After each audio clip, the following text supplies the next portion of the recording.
Final update regarding February water contamination. So Allison, you're on. Morning, Mayor, Council. Allison Struby, Director of Water Utilities. I've got quite a few slides for y'all. Hopefully it's comprehensive and that I can address any questions that y'all may have.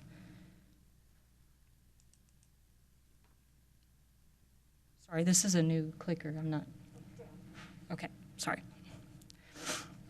I'm not going to go through the full history of what we've lived through since February 8th, but I will say that on our city's website, on the PaulAnn page, we have a complete timeline of events. So if you would like to see all the press releases, all the different maps, all the different stages that we've been in, test results, and things of that nature, that is available on the city's website, and the different press releases, all those videos are available. But starting February 8th, we received multiple phone calls in the PaulAnn area that were complaining of odor in their water. Due to us not knowing what was in the water, we went with a conservative approach of a citywide boil water notice, do not use notice. And so we wanted to make sure that we figured out what these constituents were, make sure that they were in an isolated area, and all of that involved testing and quite a bit of time until we could narrow down strictly that it was isolated to the PaulAnn area and the northern industrial zone, as we've kind of named those two areas. So knowing that it was to an isolated area, it was not a source water contamination. And so I know I've said that several times, but I want to keep reiterating, this wasn't a contamination that started out at the water plant or our source water, Lake Nasworthy, OHIV, any of those, that migrated through the entire system. All of that water met drinking water standards, but it was contaminated after the fact within the distribution system. Some of the current conditions, PaulAnn area, mainly the neighborhood area, all the restrictions are lifted and they're back to normal use just as any other customer within the city limits or within the city. The area is still valved off. I want to make sure that we iterate that. That water cannot flow from the northern industrial part into the PaulAnn area or the PaulAnn area into the northern industrial area.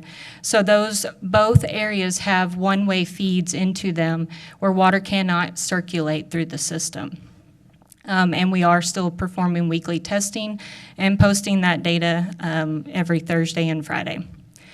The northern industrial area, we do have mainly businesses there, but however, there are 29 residential customers. We are delivering bottled water because they are in a do not consume, do not drink area. And we are still doing weekly testing there and working with TCEQ very diligently so that we can step them out of those restrictions and they can return to their normal water usage. The results from those testing have all been clear, so we aren't seeing the contaminants that we saw on February 8th. And as I go through the presentation, I want you to know that TCEQ is conducting their own and independent investigation. And so they have, it's separate and apart from what we're doing, and so everything I'll be presenting on is what the city has done in those efforts. You want to talk about, at this point, Allison, on those 29 customers, what the anticipation or what the next steps are for them to get usage of their water?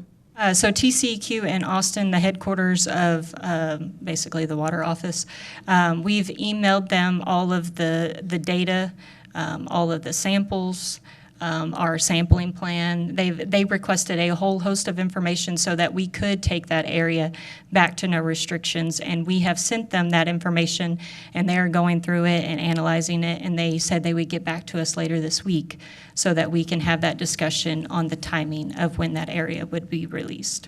Billy, did you have a question? Your question, okay. Thank you. Okay. Okay, so because this wasn't a source water issue, we talk about it being a backflow issue, and what I want to explain what backflow is. So backflow can occur in two ways, either back pressure or back siphonage. Back pressure is when the pressure on the customer side is higher than what the city has. Back siphonage is when reduced or negative pressure in the supply system, and I'm going to go through an example of back siphonage here in a second, and it basically pulls what's on the customer side into the city supply side. So this is a normal, a smaller look at how the distribution system works. So water leaves our treatment facility. The pipelines that serve both customer and residential are the same pipeline. We don't have pipelines that serve commercial and industrial customers, and then separate ones that serve residential customers. It is all sent out through the distribution system. But both industrial commercial customers and residential customers can be potential hazards on a water distribution system.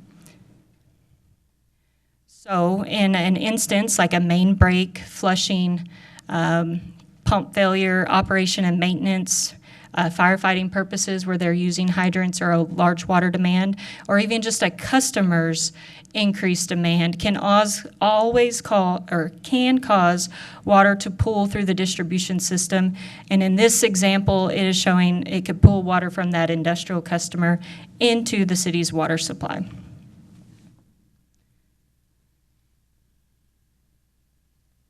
I want to make sure I'm not forgetting any of my notes here. So what's important in how we protect against this is this example is showing to put a backflow prevention device at the city's, basically after the meter. So between that industrial customer's private line and the city's water main. I will say that TCEQ considers premise isolation, which is this example, a backflow prevention device right after the meter, additional backflow measures.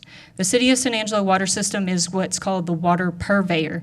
We're responsible from the water from the treatment plant through the distribution system to the furthest tap within that customer's usage. So if it's a warehouse facility and there's a sink in the back corner, we're responsible to the water and the safety of that water throughout the building, not just to the meter, all the way through the system. So internal backflow prevention device and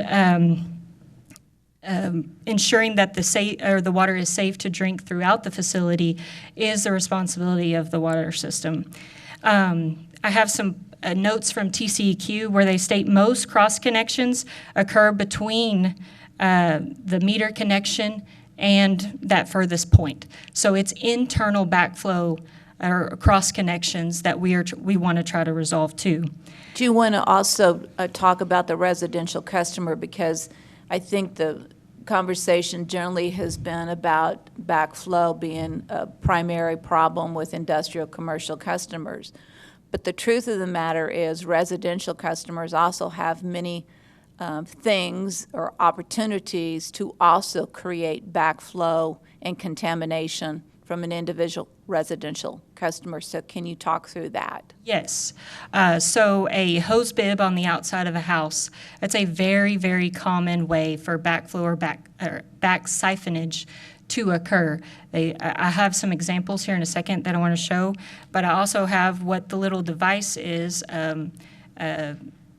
hose bib vacuum breaker that people would install on hose bibs to keep that from happening. We also have those, I'm going to call them a wand in the shower, but they remove and you can shower off with those. Sometimes the cords on them are very long, and if you leave them hanging and you have a sewer backup within that bathtub, that's a cross connection. So you just connected the water supply to the sewer system. I think, let me go through these. Irrigation systems are a potential for cross connection. Rainwater harvesting systems, depending on how that customer has tied that system in. If they tied it into the irrigation system that is also supplied by the city side, that is a cross connection. Like I talked about, hoses, specifically water hoses being left in troughs is the example here, but ponds, fountains, a lot of people, they throw the garden hose in there, they start filling it up, and they go do other things. They don't sit there and allow an air gap between what they're filling. Spas, pools, And the example over here in the top left corner of a mop sink, where they've added a hose to that faucet, probably to prevent splashing or to fill up buckets and those type of things. But if that hose were disconnected and laying in that basin, that would be a cross connection. Koi pond or some other pond feature on the right. This bottom deal is showing in a facility, same thing, a hose bib on the outside of the facility, filling up, maybe they're going to spray the grounds or something like that, but filling up a chemical tank, those type of things, or a water makeup line where there's is not air gapped and allowing water to have a free atmospheric zone between it dumps into the basin.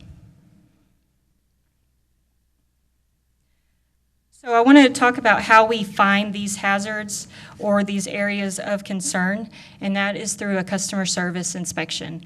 We've been saying the term CSI quite a bit, and so in the water term, not in a police term or anything like that, is a customer service inspection. And it's an inspection of the private side, as I talked about, of systems. Customers pass the meter to that furthest point on their water supply, and it is to identify the potential risk. The purpose of this CSI is to determine if the water service can be safely provided to a site without risk of contamination. We're looking for direct and indirect cross connections, potential contamination hazards, and the CSI is also looking for illegal lead materials. I will say that the CSIs that we had coming to our facility were mainly looking for these top two because it was more of an investigation effort, and we were trying to locate the source of the February 8th contamination. Mayor, I have Yes, a question. Billy. Allison, do we currently have any CSIs on the city staff? So currently, we have been utilizing our plumbing inspectors as CSIs, which under TCEQ rules, a plumbing inspector meets the qualifications for a CSI. Thank you. I want to discuss kind of the hardships that of this particular investigation. So I talked about it earlier in that day one, we didn't know what the contaminant was. We knew it had an odor to it that wasn't drinkable water, but we didn't know what those constituents were. As we've discussed, that had to be sent to a lab in Austin, and we've been doing that ever since, of sending that to LCRA labs. We cannot test those constituents here locally. And it is a lengthy test by the time we pull those samples, get them to Austin, and then they undergo their testing. It is a considerable amount of time, and in trying to pinpoint a source, time isn't on our side when it comes to that. So there's plenty of time for people to change operations, to do something different, but also just getting back to where that source came from is difficult. The winter storm right on the back of this contamination event didn't help this investigation at all. The road conditions, businesses shut down, those type of things, let alone we were also battling another water crisis of not having water to half the city. And so that focused our efforts into bringing back our established water service citywide. And so we weren't able to resume that investigation until after the storm had passed. And then we talked about it, I believe, this last time, or I've done it in a press release before, but the volume of contaminant that caused this event could have been less than a gallon. We've looked at those, we had one home that we sampled at that had very high volumes, and based off those numbers, we could backtrace to what those contaminant levels would have been, and it could have been less than a gallon, which could have been either back pressure or back siphonage with as small of volumes that we saw. Go ahead and take a drink of water. Okay.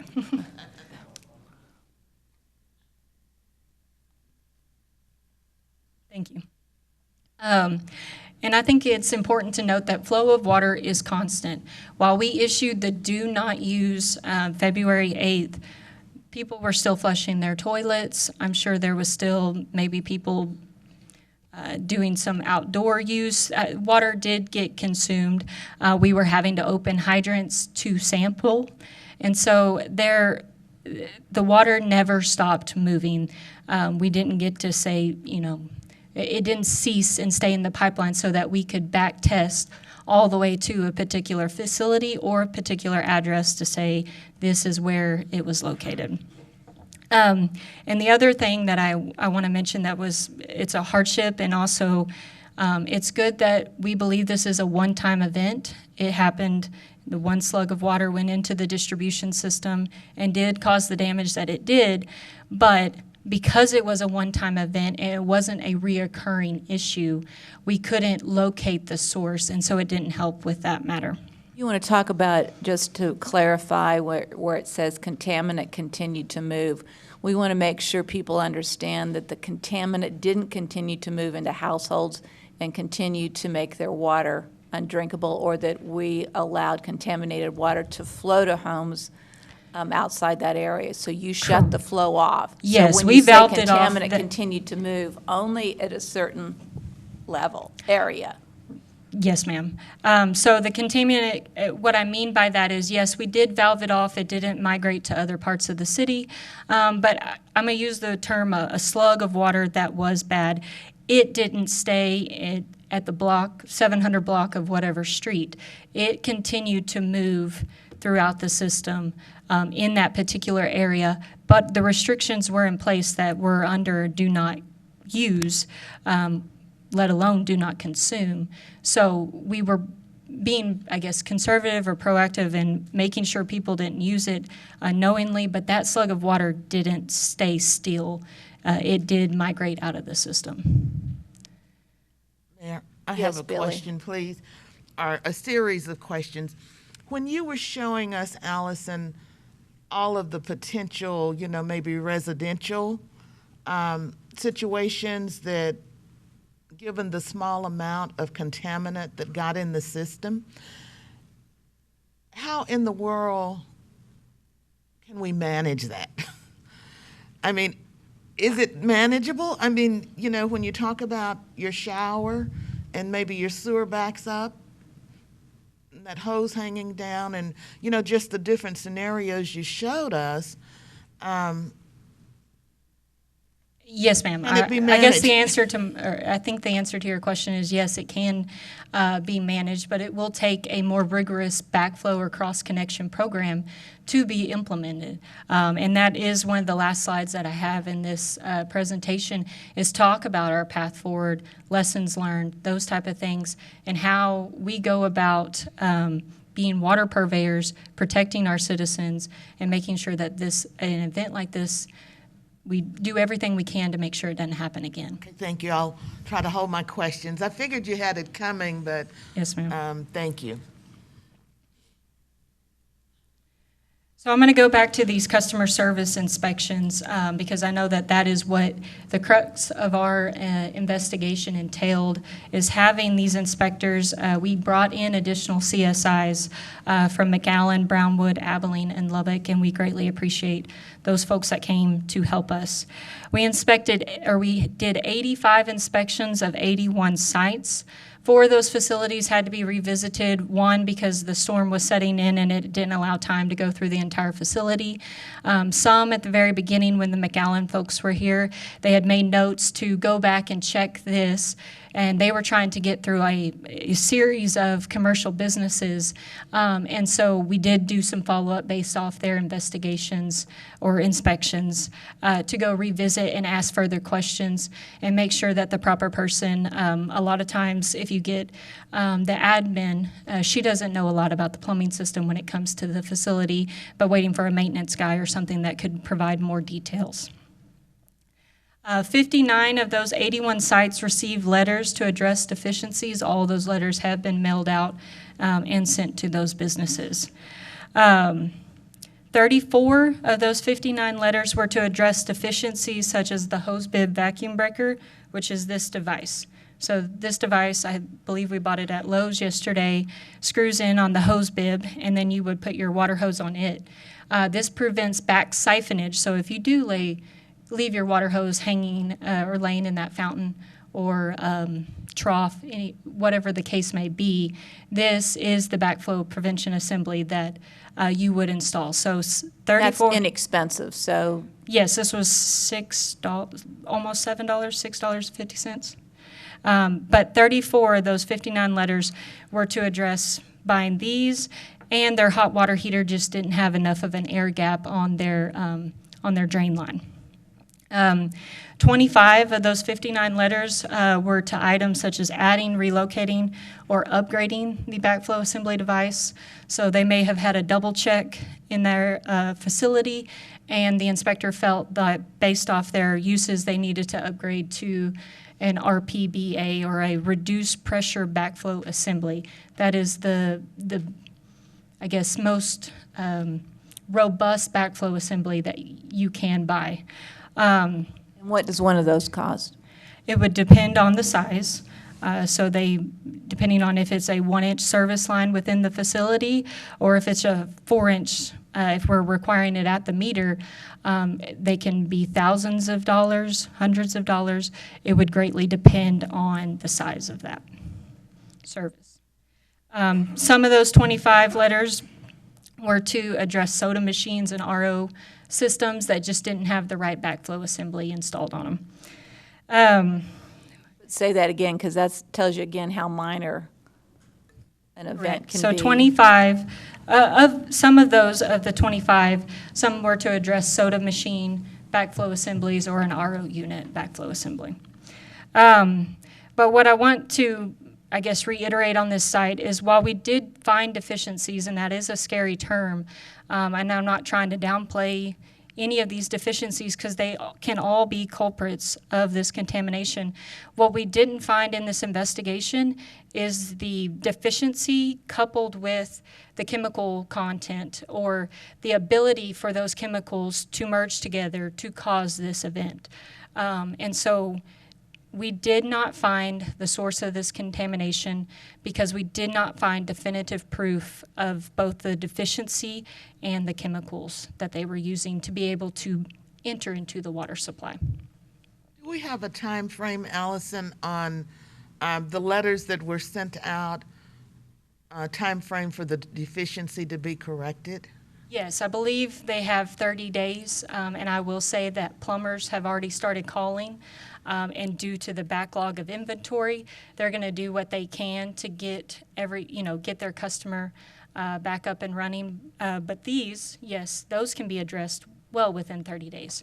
Then again, just to say that on this particular instance, we can all do that, but most of us do not have in our homes the chemicals that created the problem.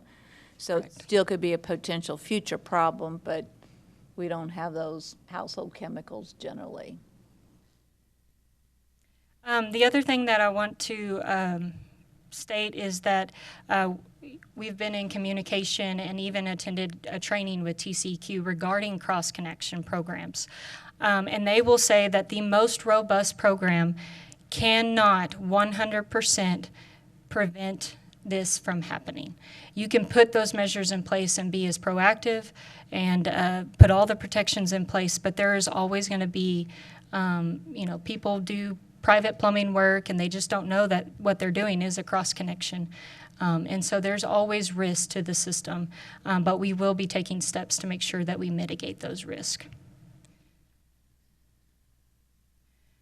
So Billy, this is to kind of answer some of your questions. We've been doing these CSIs as a part of the plumbing permit process. So when people pull plumbing permits, we're looking at those either new additions, those type of things to make sure that there is not a cross connection existing when they do that. The downfall of that is that not everybody pulls plumbing permits when they do work to their facility or to their home. High hazard backflow assemblies do have annual testing requirements, and we have been enforcing that. So we use what's called a VPO tracking system.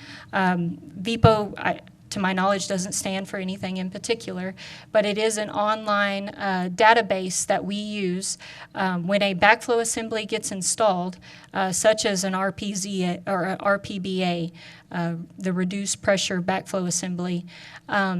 It has to be tested before it can be put into service.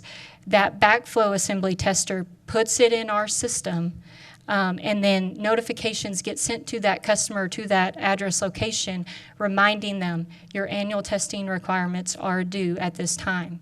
And then we can also, they receive a series of notifications, but ultimately the last one will state, if you don't get this assembly tested, you will be subject to your water service being terminated.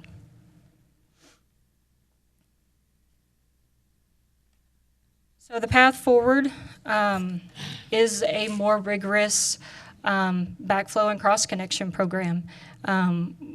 We didn't have zero program, but we didn't have a rigorous and robust program. And so we're going to have to take measures to ramping up that program.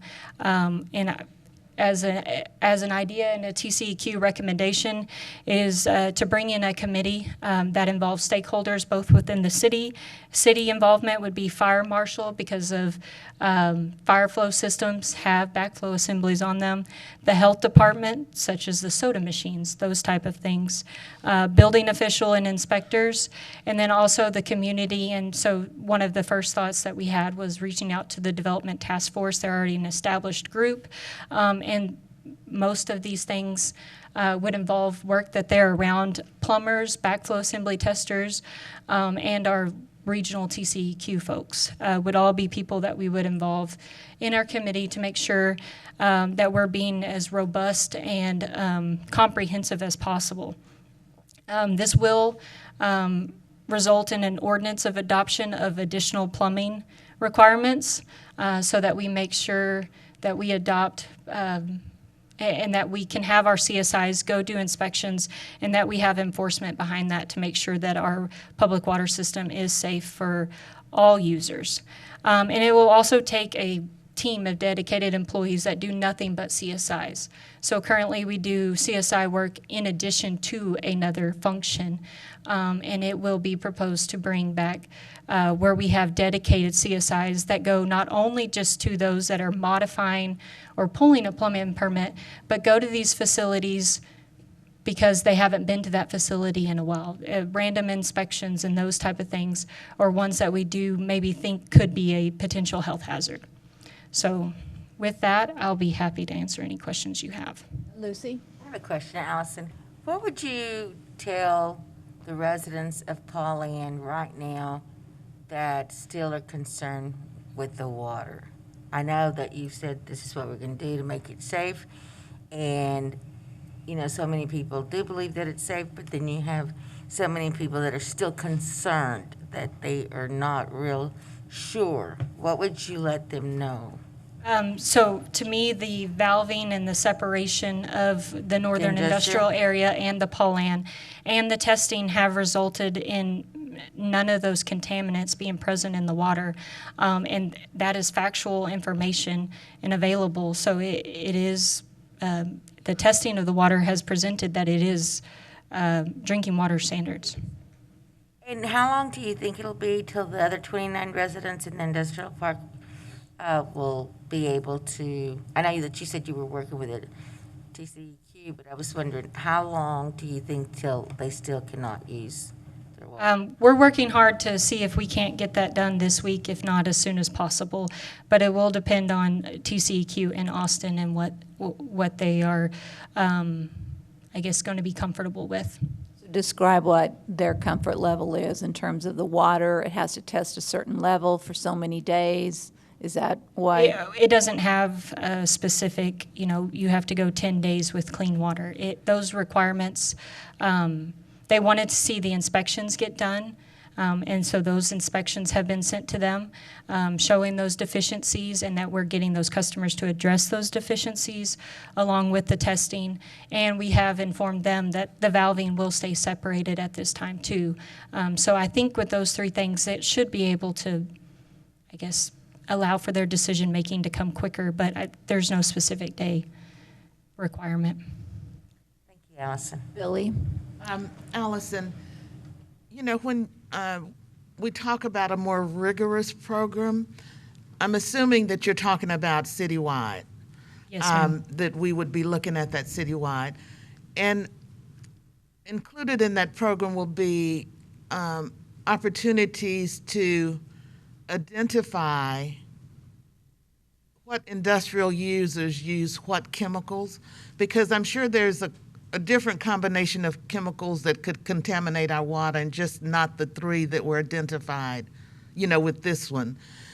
There were more than 3. Those were just the top 3. Well, Yes, right, ma'am. but I'm sure there are other chemicals that when combined could produce the same result. So included in that program will be the opportunity to identify what chemicals are used where.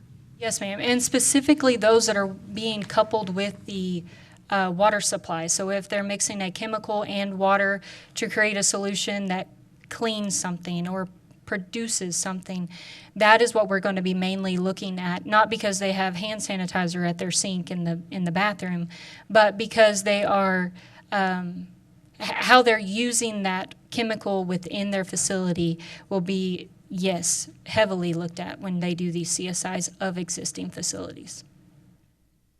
Thank you. Tommy?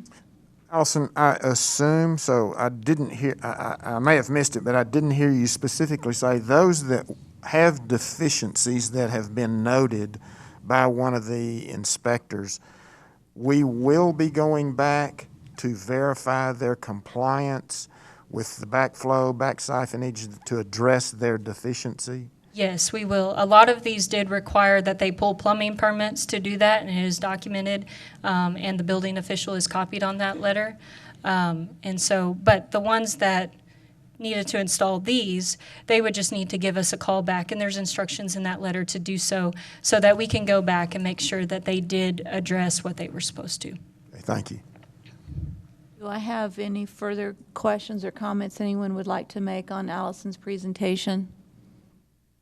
Thank you, Allison. Very good presentation. I appreciate. Can I Thank ask you, if there's Allison. any comments from the public? Thank you for all your hard work. May I ask if there's an opportunity for anyone from the public, if they'd like to come forward at this point and ask questions or make comments? Yes, please come forward.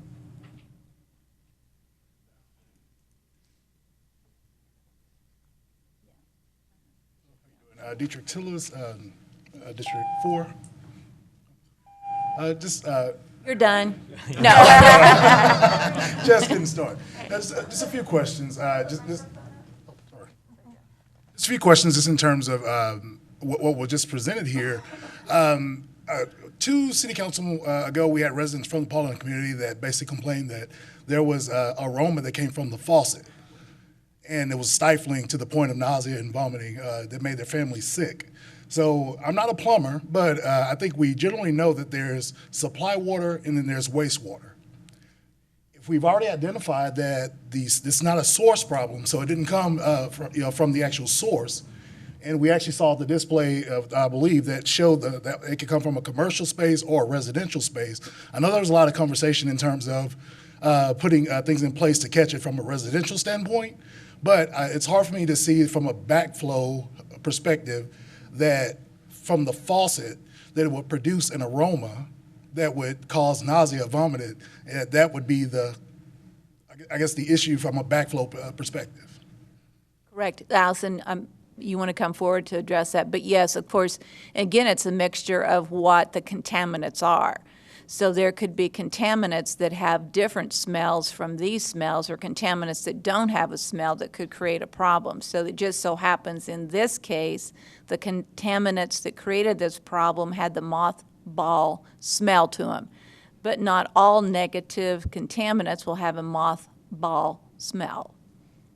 Correct. And from that delineation, further my point in terms of it's not a natural bacteria or virus that would cause something like that. It would have to be something more chemical. Yes, and I will let our expert talk to that, but correct. So we gave examples of those hoses that could be laying in ponds where you would see those bacteriological or pools, those type of things. But a lot of people are filling up a fertilizer jug and they lay their hose in there. It's the same thing. So the contamination happened to be with those set of chemicals that produce that type of odor. The top three in terms of parts per billion were benzene, acetone, and naphthalene. Any further comments or questions from the public? All right, with that, we are going to take a 10-minute break.